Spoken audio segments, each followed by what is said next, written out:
Hello Capricorn, welcome to the Plaid Sheep Oracle.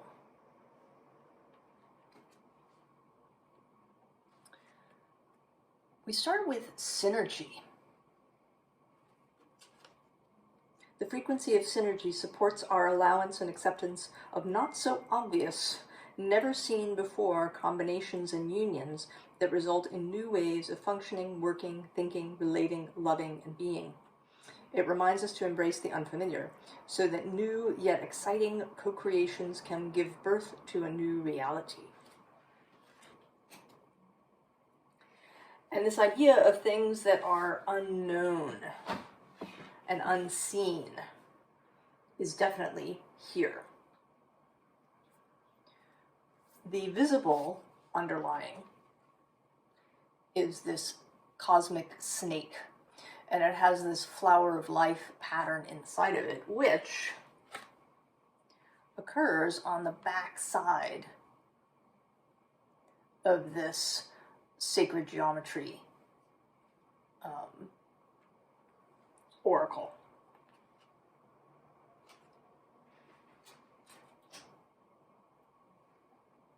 And then below this is the moth. This lunar, nighttime, psychic kind of energy. Right, the moth that moves toward the light. And then even more on this hidden idea at the bottom of the deck. The very bottom is this Daughter of Wands. And the card that comes next to her wants to point out that things are not as they seem, right? It seems like it's this Daughter of Wands, this little snake, but really, it's the dragon.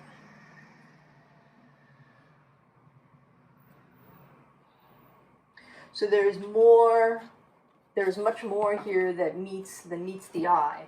And I don't think that it's all going to come out as we go. Some of it may come out as we go, but I think that it may be too individual. That everybody's hidden dragon is going to be a little bit different. But we have this dolphin energy, and then this Hierophant. So these two very different, right? The dolphin is fun, very childlike.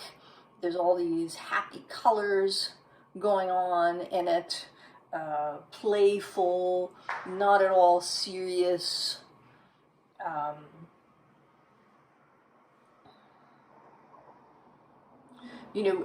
Willing to explore.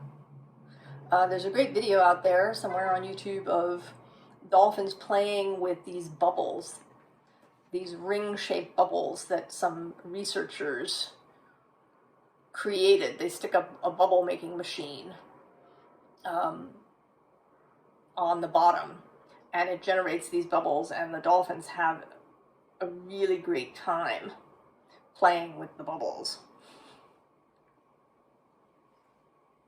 And then the Hierophant, a much more serious energy, an official energy, right? The car is all dark, right? What color there is lightning, right? Very serious energy.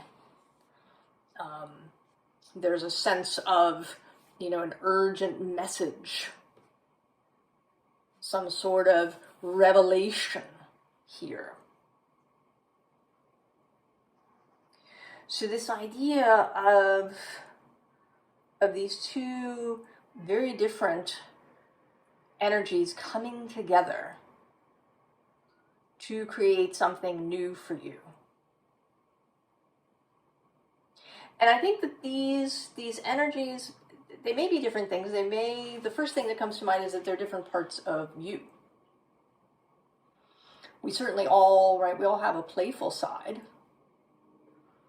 And then we all have a more official, serious side. And often these two don't meet.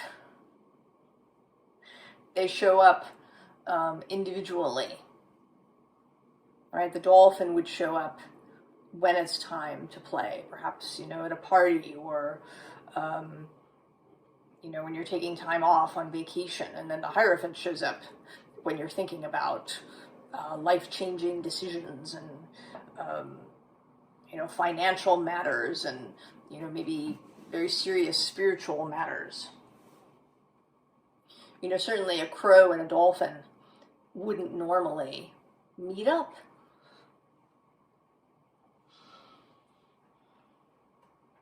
But there is an invitation here for these energies to come together.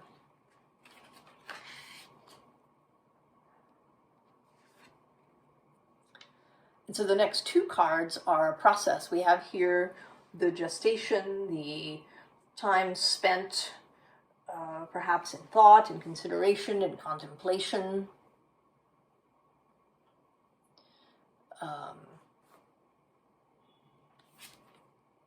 And then the Six of Wands. The release. Now, I actually asked if there was a second card to go with this synergy card. And what came out was this inspired action butterfly. So providing clarity both about how the synergy will work, that these two energies come together. There is a period of collaboration, co-creation, maybe sorting through different ideas with these 7 swords here.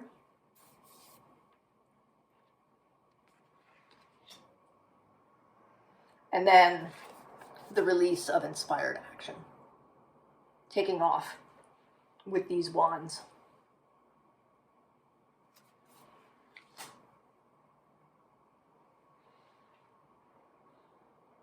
So this is the invitation, Capricorn.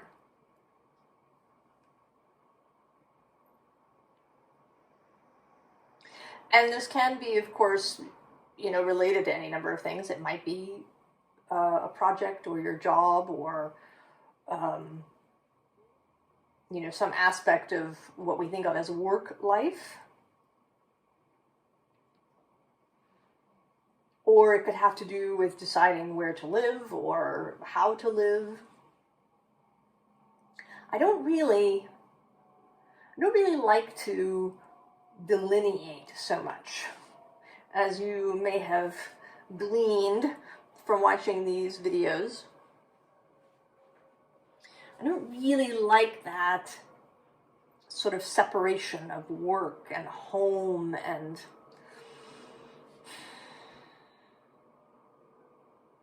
right? It's all life. And I think that when we chop things up too much, we do ourselves a disservice. That we don't allow these different areas, if we want to say, to assist one another.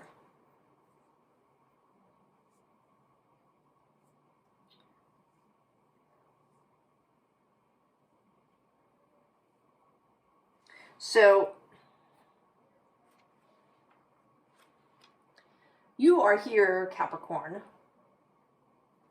and with you staring at this World card and her staring at this 5 of Cups, the phrase that comes up is world weary. That you are world weary.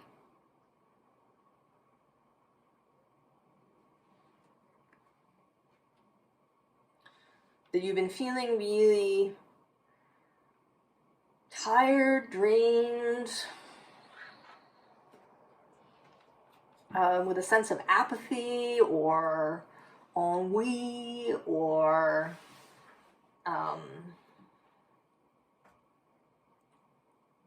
lackluster.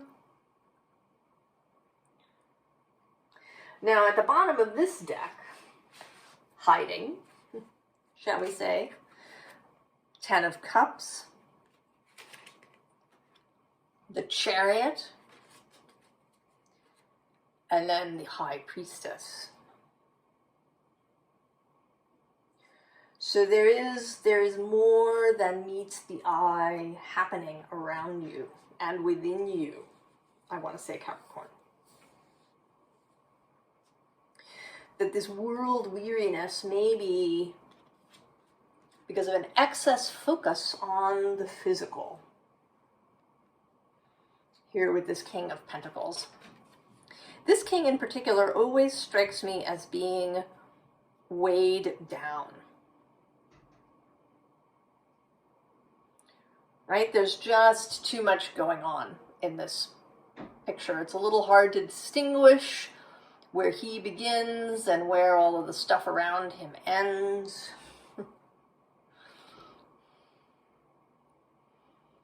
He seems to have his eyes closed, or at least to be looking down rather than looking out.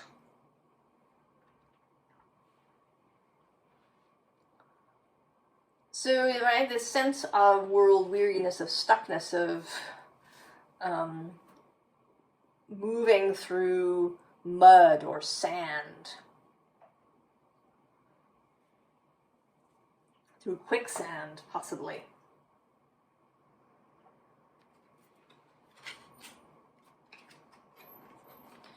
And then the Emperor, too. I do associate the Emperor with Capricorn, although he's traditionally associated with Aries. But the Emperor's kind of delegation function is very Capricorn, I think, more so than Aries.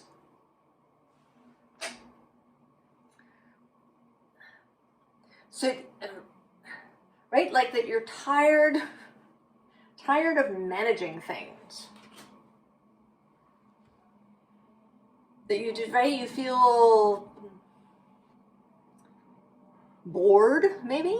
There may be some boredom going on here. That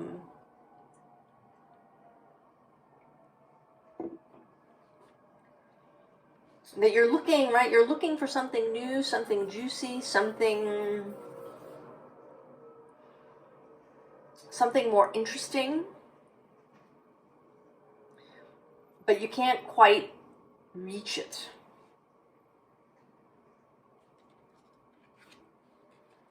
And then we have this Five of Wands.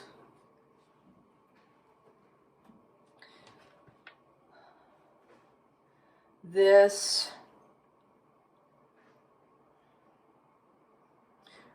upheaval, this change, this synergistic meetup of all of these different people. And one doesn't know, right, at a quick glance, is this a fight or is it some sort of game?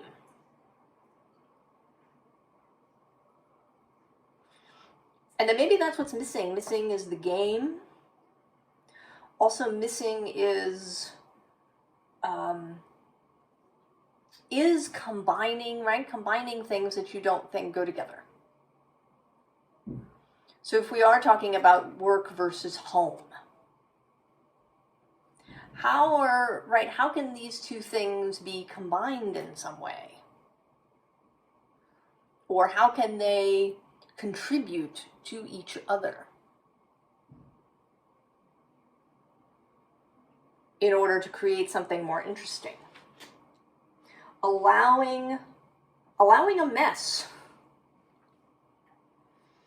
Allowing something that isn't very organized or administrated. Allowing something very passionate. The bottom of this deck is the Passion card. Allowing yourself to go a little off the reservation. To go a little crazy. To go, to throw out the box. To erase the lines that maybe define different areas of your life, so that the crow and the dolphin can meet. Because then you get the Wheel of Fortune. The ability for things to turn and change. And to do so in unexpected ways.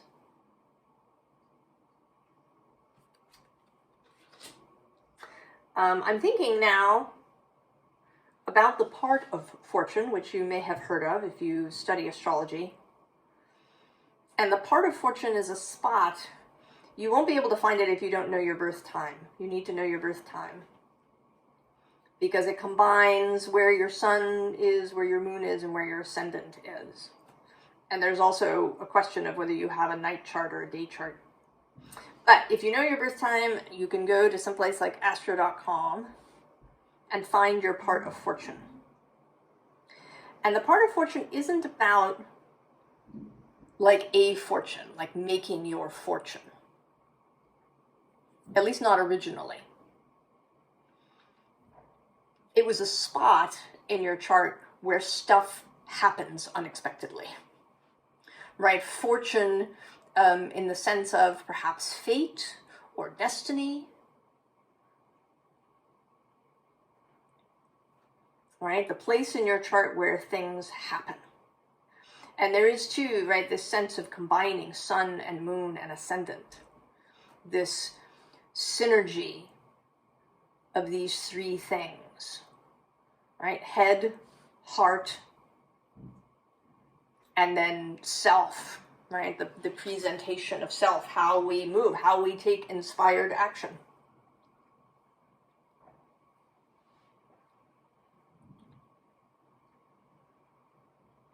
So it may be worth looking to see where that is in your chart. It might spark something for you.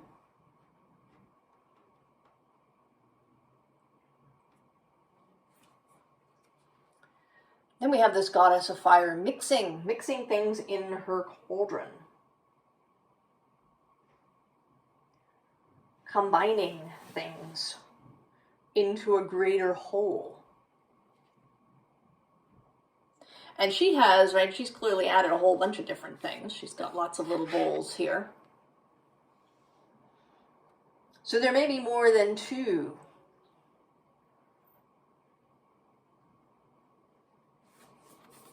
Below that is this Ace of Water, the Ace of Cups. That life-giving grail, heart space energy. Right, I feel like that's kind of the primary ingredient. It makes me think of that story about stone soup.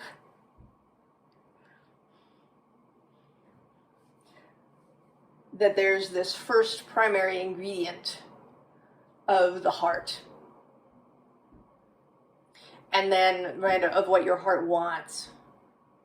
Of how your heart wants to express in the world. That liquid, that nectar that fills your heart cup. And then you add things to it. Maybe your own things, maybe also other people's things with that stone soup idea. And actually also below that we have the Four of Water with this kind of family unit. And then below that, the Council of All Beings. And then love. And at the very bottom of the deck,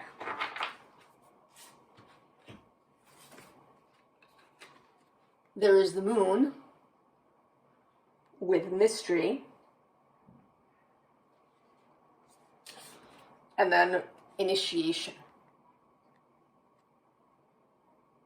Which is also related in this deck to the priestess. A little bit. For me. Although it's technically sort of the judgment card.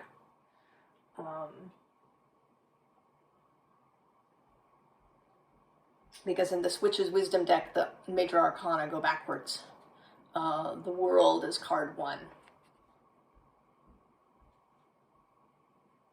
But there are things here both both about, right, there's initiation, there's, right, the two of synergy of one thing and another, of mixing things. The same with the moon, there's two figures here. And there's a sense of reflection. So there's mystery here too. This reading is not going to solve all the problems, perhaps, or give all the answers. Because then we have this two of fire, again, combining these two serpents. And this snake energy repeats here, and it will repeat again before we get to the end. And then this two of earth. More twos.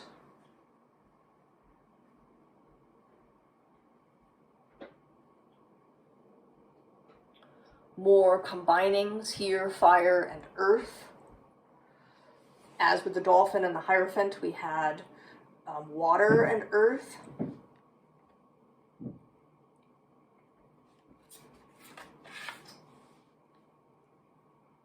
So your earthiness, maybe the part of you that is most familiar to you, combining with water, with fire. This snake that we begin with is the earth element in this deck, while the moth is air. And then actually below the moth we have this Justice card, but again, another pair coming together.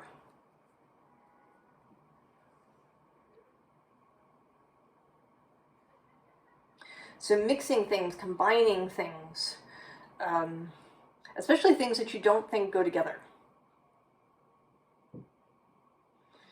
Maybe you really always have kept your work life and your home life very separate. And this is an invitation to change that in some way. And I don't know how. I can't tell you that because it's very individual. I mean, I'm pretty sure that I'm not advising you to bring all your work home and, answer work emails at the dinner table. But there's something. Maybe it's how you are at work. Maybe at work you're just different in how you approach problems or how you interact with people than you are when you're at home. And maybe these things want to bleed into each other.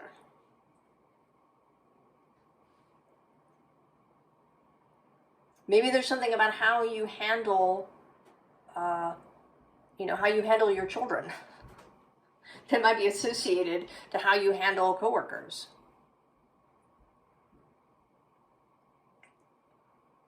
Or vice versa.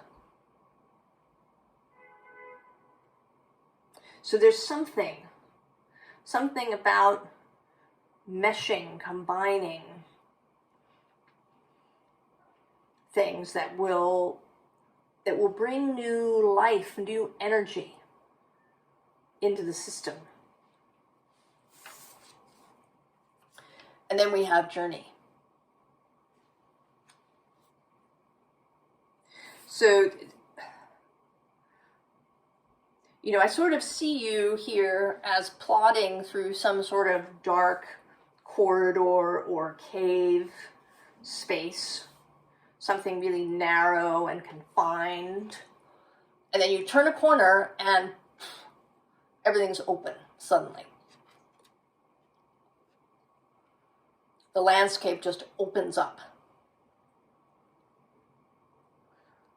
You thought you were going to be stuck in this corridor, in this cave tunnel, just forever and ever.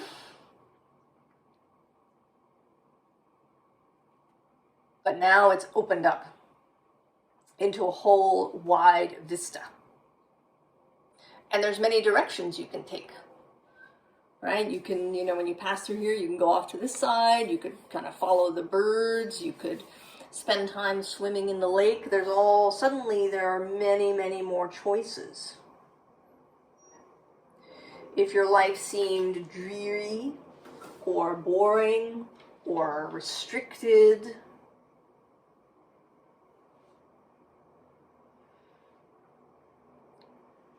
doing this, combining, allowing this Five of Wands energy to enter your life, for things to perhaps for a little while be disorganized, for there to be a mess for a bit, that it will open things up for you. And that message sort of repeats here with this card, right? This is Jupiter showing up kind of in the background, or at least I believe it to be Jupiter.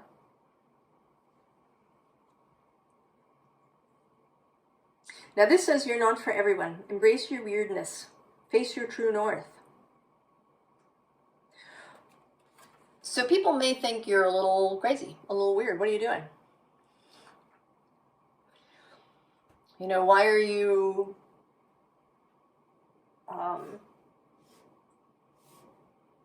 bringing these work methods home? Or, why are you really bringing your home life to work in some way?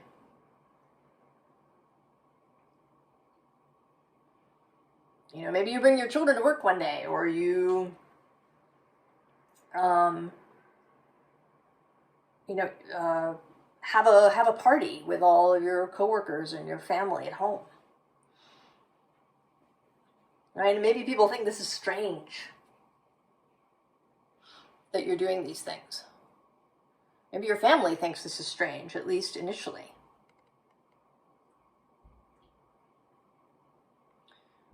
Don't let other people's ideas restrict you.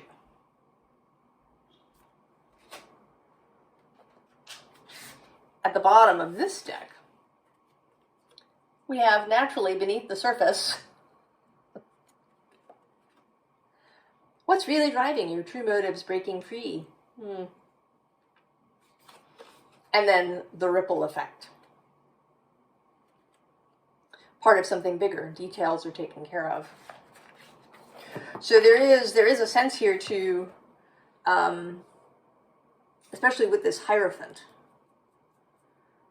and the wheel, that this will have ripple effects. Whatever this thing is that you do, it might not seem like a major thing at first. It might seem like a relatively small thing that you're doing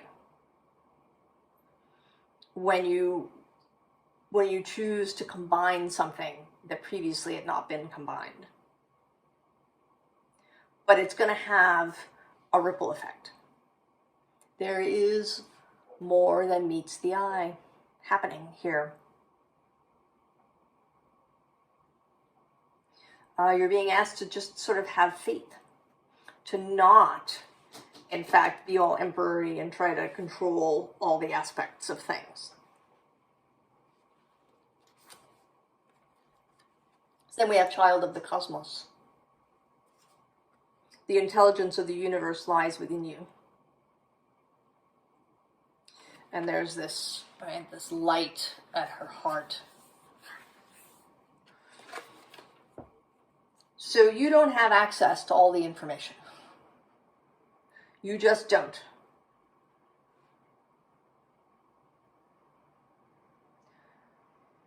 I think we just don't. We can't hold it all.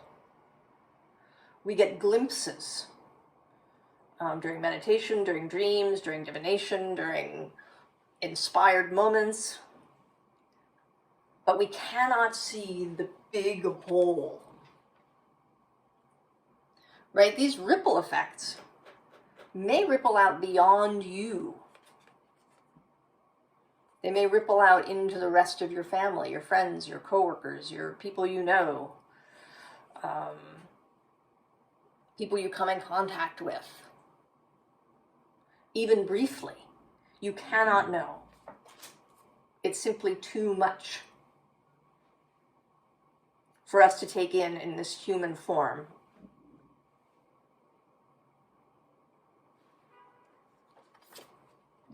Then we have she who flows. Ease, being open to change, go with the flow of life.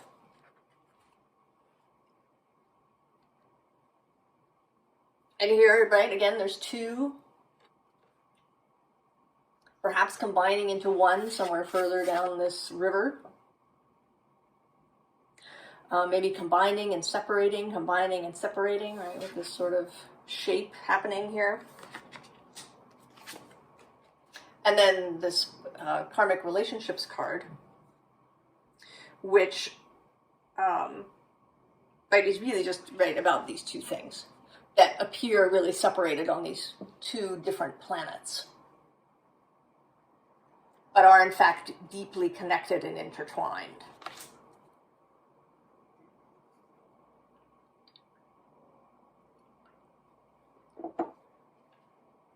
So, advice. Well, first we have the Queen here with her cup. So that's the first thing is essentially to have faith. To listen to your own cup, to drink from your own cup, to have faith in this process, to follow your feelings, what feels right. And the hawk sits below that, and actually then the high priestess and the butterfly showing up again. So it may be, right, it may be that you need, that at least initially, right, maybe you need to sit in meditation or contemplation or, to do some ritual to divine, to go see somebody, perhaps even, although this feels more like personal work. To take a moment, right, to figure out what it is that feels right. And that can be difficult, especially, when it comes to real life situations, right? When things can just seem, overwhelming and you just have to do something now, right? What's coming to mind, and I have not experienced this personally, is being in some sort of public place with a child or children who melt down. Right? They're overtired, they're hungry, they're, right, whatever it is, and they melt down, and you're there in the middle of this, and, what do you do about that?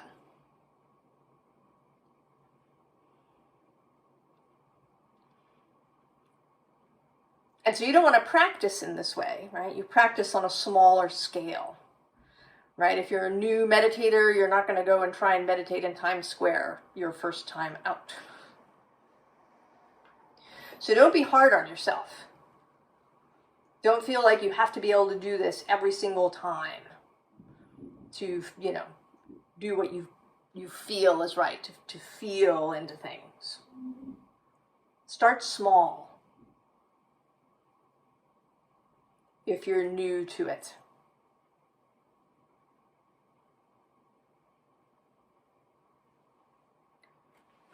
Learning how to feel what you want to do in the moment. Learning about,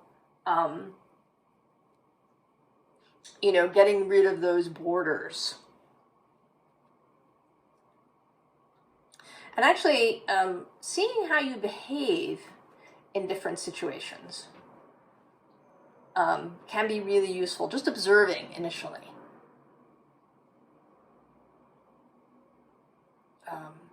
How do you behave at work? What kind of vocabulary do you use at work versus when you're at home? How do you behave if you go into a store and you need help? Or maybe you don't want help.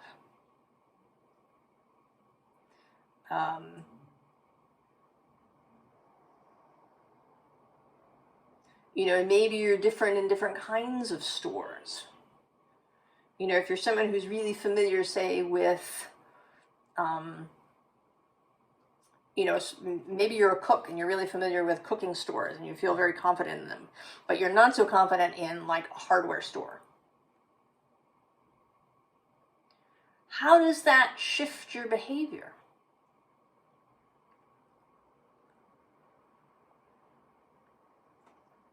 Can you transfer confidence in one place to confidence in another?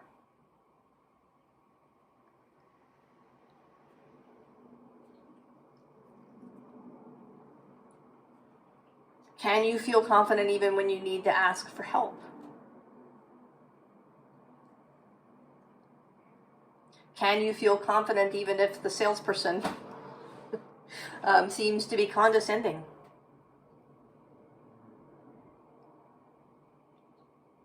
Right? Just notice this stuff. And then we have joy. Right? Be joyful. Have fun. This is not an assignment. And actually, at the bottom of this deck is love.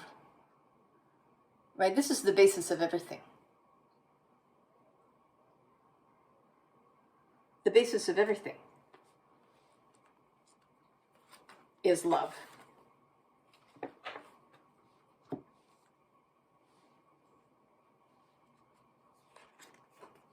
And then the Grail Knight, devotion, seeking the sacred. So being devoted to your cup. Being devoted to this path of synergy.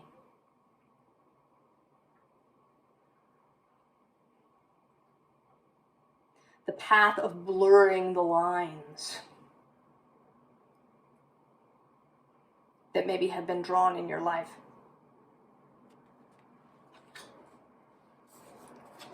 And then we finish as we began, with the serpent.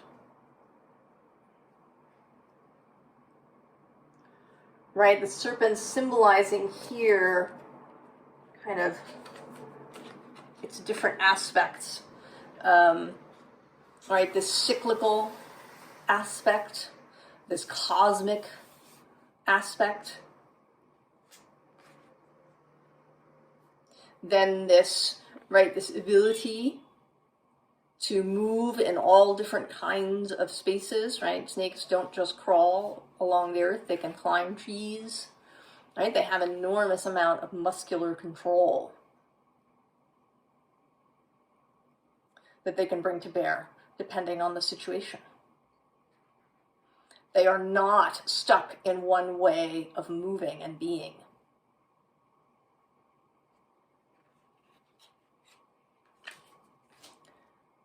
And then this serpent, which says knowledge and healing. So esoteric knowledge, occult knowledge, really personal knowledge. You know, snakes are, right, there's this personal aspect, this idea of the kundalini that rises through us, our spine, our personal energy system, our personal magic, energy, passion, sexuality, sexual energy. That's something else that maybe you keep segregated to one place that might want to be released in other areas of your life.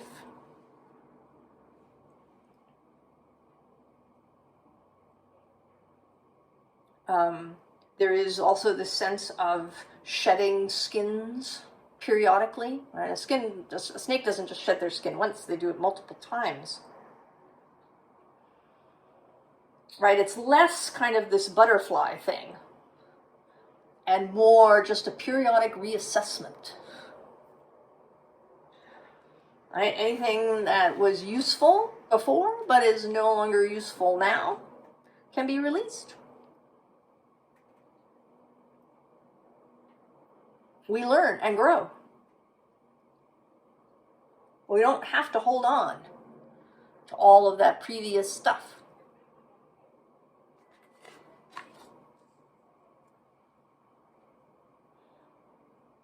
Capricorn. Blur the lines.